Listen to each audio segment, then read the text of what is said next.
No hablo español. I can speak Spanish, but I can't speak the language.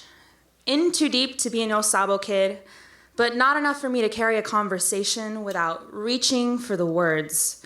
Estranged from the right words, repeating myself until I stumble across the correct conjugation. A language whose muscle memory I don't even know that well. But to the untrained ear, my Spanish is just some neat party trick I can pull out at the end of dinner. Clearly, not white, but certainly not Mexican enough in the eyes of some. Another brown life in a gray zone, caught in an in-between. I feel like I've been shorted. The secrets of a whole language, my mountainous frustration, tripping me up as I try my best to speak. But I have to remind myself that I ended up here out of good intention. Protecting us the only way they knew how to then. My parents forbade us from speaking Spanish outside of the house.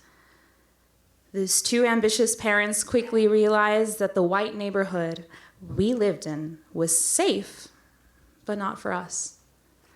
These beautiful, well-to-do areas, palm trees and white picket fences.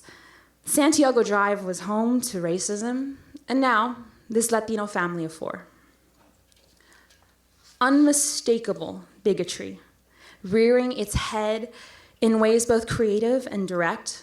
Comments so shocking that at times it left our bold, loud, unapologetic parents speechless. Where did you come from? Skin so dark. You are the owners of this house. Small acts of violence. In every visit to the market, at every dreary PTA meeting, with people we called our friends. The fast twist of the knife seemingly never leaving our sides.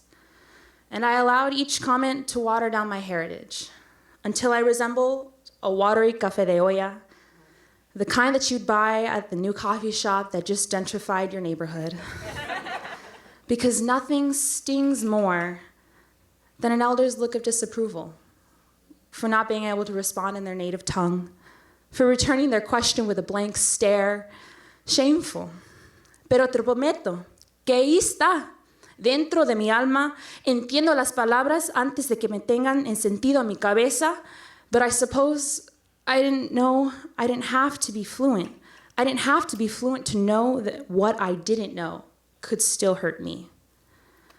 And at times, my ancestral history feels fraught, fragile, slowly disappearing from the collective memory of time.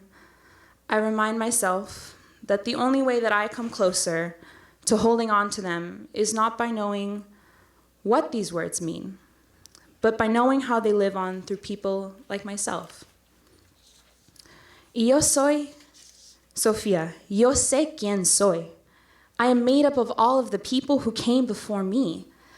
I'm a beautiful mosaic of the triumphs, the failures, the long days, and even longer nights that brought me to them. Es en cómo llevo la fuerza y la persistencia de mi abuela.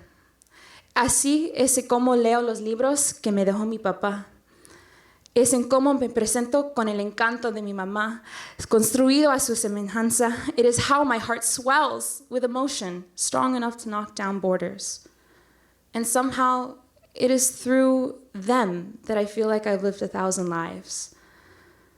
All too distant for me to grasp a memory of, but close enough for me to feel their intuition, to feel the way that someone else carries their own breath, to feel the world all too deeply. It is why I treasure the people who came before me. And I've been walking through this world as they once did, but with the feeling that there's something that I know that the rest of you don't. The only problem is that I'm not sure of what that revelation is. Perhaps it's that I've known Spanish this whole time. And most days, I don't know what it is I'm supposed to know. But strangely enough, I do in the matter of the conversations that are most important. And I like to think that I have my family to thank for that. So I know that I will live every day for the rest of my life with the hope that I will understand this language in the next. Thank you.